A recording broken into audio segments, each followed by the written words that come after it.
او یلکه ملګرو یو ځل مې بیا سلام والی بیا مازدیګر دی بیا کلی دی مخکې له دې نه چې زه نن چېرته روان یم په هغې خبره کومه خو دا د کلیوال سوغاتې دلته دا دغه شوي دي ها شلتالوان نو دا به هم اوس خورم او روان به هم ډېر زبردست ذایقه ده د دې ذایقې نه علاوه ما سره دا د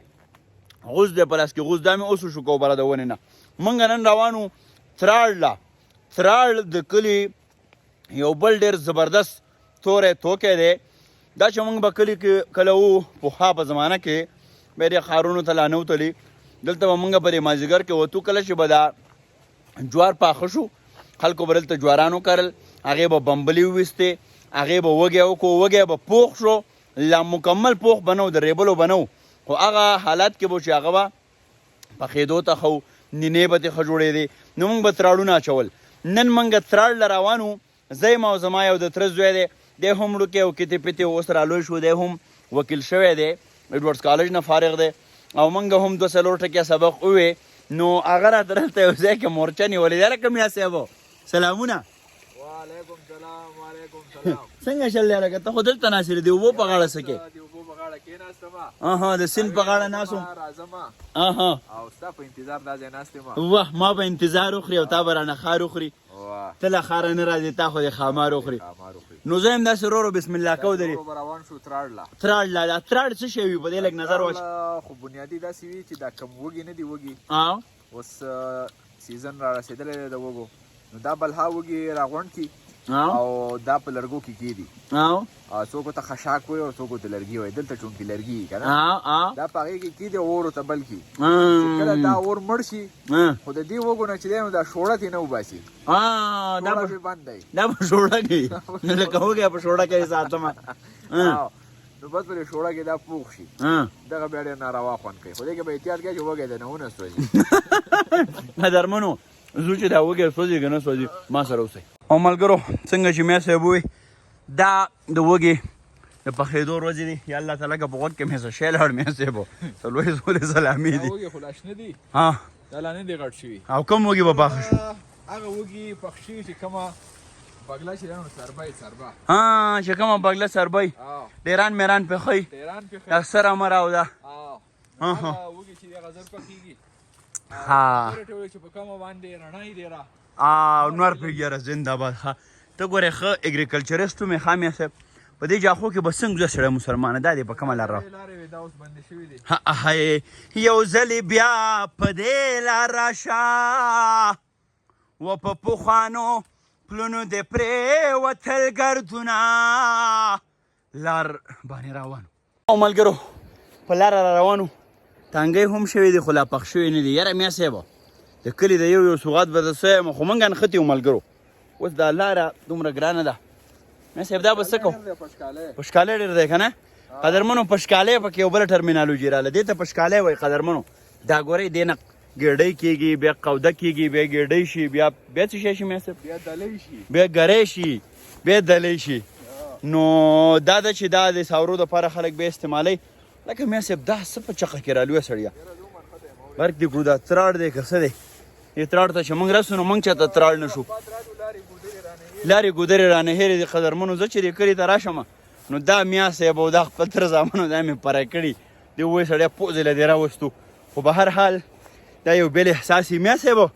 د دې ډکې نه به موږ جاروګۍ کولې دا ډکې نه دی قدرمنو دا یو خپل اهمیت جاروګۍ ګوډه یاره بس یو سوال چې ته کې نو دې سره لوی علم را برسېره کېږي دا هغه ډکې میا صاحب جاروګۍ به یې دې ته وې څه شي ته چې موږ دغه وی دا سویپران چې لګیایي که نه دا ځای چې پې جاروکۍ پاکوي دې له ټچ ورکه ته خپه کې دغه نه لاړه کړه ښه پوښه چې به خپه کې اوس منډو تلې منډو هغه ټرمینالوجي را روانې دي مذهب دا خلک بوجي را سړي لیوني دي دا خو موږ نه دي اورېدلي منډو کې دا جاروګۍ ډېره کلکه وه دې به سپۍ ډېره ښه کوله دې به دوړه اوچتوله نو تلې هر هغه ځای ته وایي چې چېرته به په خاورو باندې یو لیو شوی او لاندې اوس لیو چې دی دا نن سبا پلستر یاره میا صاحب ټکي دي او را روان دي خو دې پورې زمونږ کلي ته کولی شئ دا ای هی دا زمونږ د ښکلاګانو هغه ټاټوبی دی ځله شانګلالې لوڼۍ زه چې اکثر وایم چې ای د وطن د سر دستاره وشانګ لپاره ښایستونه دې ستایمه دا هغه ښایستونه دي خو زه په دې ښایستونو کې ډوب روان یم او قدرمنو دا اوس موږ ایله منزل مقصود ته رارسېدو لکه نیکه نیکه څه کې و نیکه خر لټ شوی دی هو یا سړی دغه سړی زما غږ نه اوري شته په ډېره لرې فاصله کې دی خو خر ترې لټ شوی دی موږ دا دی اوس رارسېدو هغه منزل ته چې چېرته به موږ تراړ اچو یوه خبره ډېره مهمه ده دا ګورئ اوس دا ټلونه دا جوړ تاسو لیدی شئ دا زموږ نه دي دا بره زموږ چې کوم د ترونو ځمکې دي یا نور خو په دې کلو کې دا یوه مزه وي چې دلته خلک دا نه وي چې دا زما دی او دا ستا دی او دا میوه ده او دا ټانګو دی او دا مڼه ده او هر څه شریک د کلي د خلکو میا صاحب میا سفیر اډوکیټ لګیا دی او خشاک راجمع کوي خشاک بره سډکې مکې ډکاش کې راماتی دا ګورئ جي او اور چې بلیږي لوګې خیجي دا به موږ ډکې ډېر راغونډو او دې نه به څنګه چل دی میا صاحب ډکې مکې شته شنه ډکې دي که نه اور به کوي اور او دغه به چېرته ماته وږي بره به بګله کې تلاړ شو او دا میا صاحب زه به هم دا ډکې مکې رامات کړم یار ورګه دې سړي سره مدد وکړم دی وایي ته ویډیوګانې کوې او ملګرو د یو اوږد محنت نه پس ما او میا صاحب دا لرګي را جمع کړه اوس به دې ته اور ورته کېږي او د تراړ سلسله به شروع کېږي او قدرمنو دا اوس میا صاحب ورکوزېږي په وږو پسې څنګه چې مې تاسو ته ووایي دغه د وږو یو ټل دی میا صاحب څومره وږي به مات کړي 2 تنو دپاره به یو 6 وږي پوری او قدرمنو دا اصل کې دلته موږ ډېر محنت وکړو لاسونه مو ټول سوري وري شو په دې غنو باندې نو دا ځکه ډېر وږي تاسو باریان ظالم بچو وږی هغه دی که وږي تاسو دا ګورئ دی اوس دا وږی ګوري د دې خپل یو پراسس وي دا به دا وږی دی وګوري بیا دا پراسس هم وي چې دا وږی به پوره سپینه نه بلکې دې باندې به یو 2 تهې شوړه چې د هغه به پې له پاسه وي دا ګوره دی دا وږی څیري اندازه کوي چې یاره دا وږی لکه په خیر نه که په خیر ورېږه نیک عمر هغه نیکه ته څنګه یې چېرته روانې پیوړې نیکانو له بانګي د چا دی ښه سویل دی سیندی بانګي دی که څنګه ښه او دی جز باندې خو سم رپیلی دی بانګي باندې ولې یخ وله کېږي خپې دی وله تړل دي او دا پی چا لوړې ښه دا ولې دا لوړې قدرمنو دا زمونږ نیکانې په کلو کې یو سبق سو هم کوې بیا خلصم کې سبق هم بیا شابسې نر به چوړی دی تراړ پېژنې تراړ څه ته وایي بیا عایشه تاسو تراړه چوللی څه کالې که نه دې سیزن کې نه دی اچولی دا ښه خوشحاله اوسې ښه لوی زوی شي ورځه بانګي د نه په لاره ګونې چېرته منډه ونه وایي ښه اکثر چې خپې ازادې شي دی منډه وایي منډه دا کلیوال ماحول دی هی او یا د چنګا د سر مرغی وینو تور ماروړنګ به مې خواړه تازه به وما دغه د چنګا سر دی قدرمنو دا مخامخ ځکه راته راټپه رایاده شوه او میا صاحب نو څو که څوکانې دې وکړې نو او وږي دې څومره او پورې ماتو که مات کړلو مینه میا صاحب په ټپه کې جواب راکوه قدرمنو تاسو ته چې مې وې د شوړې هغه پراسس اوس دا به دی نه یو څو تهه کم کړي یعنې دا به رانږدې شي پخېدو ته بیا ځکه چې د ډېرو شوړو سره پخېږي نه دا وږي پراتري دي یار ته پردي ټل نه چې کوم دی نو نیکانو په خیر علي په خیر علي څنګه یې ښی ټیک ټاک وږي پخو تراړه چوکۍ سارېږئ را سره راځئ سړو خوشحاله اوسئ دا جي تاسو ګورئ د دې یو خاص پروسس دی او قدرمنو د وږي نه د شوړې د لرې کولو عمل روان دی څنګه چې مې تاسو ته ویلي دا ګورئ 2 وږي دغه په لاندیني چت کې ایښي دي بیا داسې راځه 2 وږي به سیده پراته دي او 2 وږي به اوس دی په دې له پاسه دا اوس ګورئ دا د دې تراړ خپل یو پروسس دی چې دې کې ځای په ځای وږي وټومبلی شي دا شوړې به یې پوخا میخ ولوړې د چا میخه چې به لنګه وه او یا به زاڼې وه یا به وړمیزه وه یا به دوجڼه وه داسې قلهو به یې په دې چاټي وي غربارې به جوړو میا صاحب ډېر دی وخاندل دې خبرې ته جوړې ته هم میخه لشلې ده لیدلې ده دا اوس ګورئ هغه وچ خشاک لاندې دی. نو میا صاحب بسم الله کو پې دا نور خشاک پې لپس اږدو. او قدرمنو اخر کار د دې دپاره به د لیت ضرورت لیت. دغه لرګی چې دی ته څوک غوړاس کې وایي، څوک ورته لیت وایي. په مختلفو ځونو کې د دې بېلابېل لهجو کې ورته نومونه اخیستی کېږي. دا یو کیته پیته زوی دی. بچیا څنګه یې؟ خیر سر. ټیک ټاک خوشحاله. تا دا لید د چېرته نه راوړ؟ دا مې کور نه راوړي. ارې په منډه راوړ. تا ته پته ولګېده چې موږ ته راړه چو؟ او یو تاسو سره مینه ده نو ځکه که نه خوشحاله اوسې بچیا، خوشحاله اوسې. زه دا لید ورته وراخوا که چې دا چیز غرغنډه شي. او دا ملګرو تراړ کې به د مختلفو ځونو نه، لکه دا به اوس د دې زاویې نه دلته لید ورته شي، یو لید به بیا د بل ځای نه او بل لید به د بل ځای نه. نو دغه درې څلور لیتان چې راغونډ شي او دا بیا داسې غرغنډه وکړي غرغنډه. او قدرمنو اوس هغه شیبې رالی میا صاحبو وایي چې هو نرې نرې لوګې تخیږي د چا په نوې یارۍ اور لګېدونه.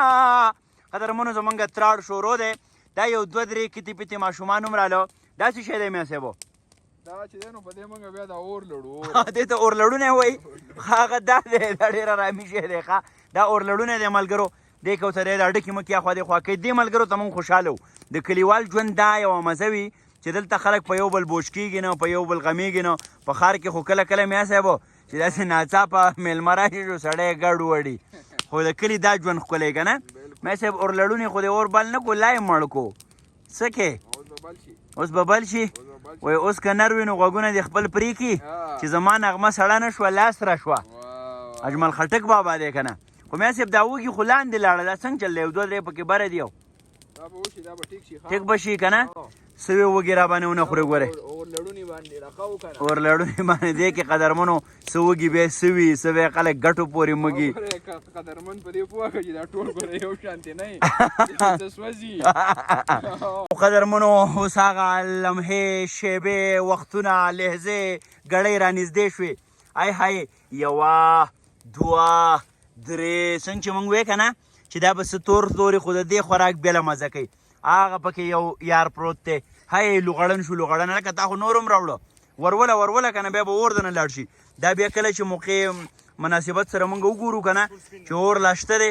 او بیا پکې نور هم پخېدی شي نو بیا نور را شروع شي. یاره میا صاحبو یو وږي ته مې زړه شوی دی. زړه څنګه چل دی؟ مشران به پکې اول خوري میا صاحب که حساب به صحیح؟ اول وخوره د ځان غوښې، بیا وخوره د ښکار غوښې. هغه شیبې رالې لاسونه تک تور، غنو هم ځای په ځای سوري کړي وو. د تراړ سلسله سر ته ورسېده. دا وږي زموږ لاس ته راغلي دي. دا بیا په اقه شوړه کې کومه چې اول د دې ونه ویستې شوې هغه د دې هغه څرمن میا صاحب په هغې کې دا بیا پیش کړی شي. څلور وږي دا وخت تیار دی، نور لا اور بلیږي. میا صاحب حقیقت دا دی چې دا کلیوال ژوند هغه ټپه ده وایي چې او د شاه تخ مې په کار نه دی جانان دې لو کړي زه به وږي ټولومه. هغه د غنمو هغه وږي دي، خو دا د جوارو وږي دي. حقیقت دا دی د دې ټپې پس منظر ته که موږ وګورو دا موږ چې اوس ناستو دا زموږ کتې پتې ماشومان راله نیکان دي ګیر چاپېره میا صاحب دی زیمه. دا د شاهۍ تخ نه دی خو دا هغه جانان دې لو کړي زه به وږي ټولومه. دلته د انسان په ذهن کې بادشاهت دی، خوشحالي ده. او اصلي بادشاهي چې ده میا صاحب هغه روغ صورت دی، هغه خوشحالي ده، سکون دی. دا ګیر چاپېره دا وریځې، دا کیکر، دا بکیاڼې، دا ونې، دا جواران دا موږ سره خبرې کوي. دا بیا کشران راشي دیو تربیت اخلي. د ټولو خبرو اخري د دې دا به زه سمرایز کومه داسې میا صاحب راغونډومه یا لنډیز به یې داسې وي چې ژوند ډېر ښکلی دی خو دا په دې اډانه لري چې ستا سوچ څومره مثبت دی، ستا سوچ څومره ښکلی دی. دا وړې وړې لمحې رالوی کوي، ځان ته په زور باندې د خوشحالۍ موقع را پیدا کوي. دا که تراړ دی، دا که په کلي کې کلیوال چرګه لالول دي، دا که نور داسې واړه واړه لمحې دي د ځان سره کشران کېنوئ، ژوند آباد کوي. دا دنیا میا صاحبو د ماده پرستۍ د منډې د زغل انسان روح ستړی کو. د روح دمه په دې کې د میا صاحبو چې دا وږی راوالي او د دې نه یو چک دومره پورې خاندي چې تا خو خپل روح دمه کو خو موږ نه هم وږی راکړه. دا واله بچیا، دا بچیا ته واله او میا صاحب دغه ته واله. ډېره مینه او احترام ژوند کوئ. الله دې ټول ښاد آباد او بریالي لري.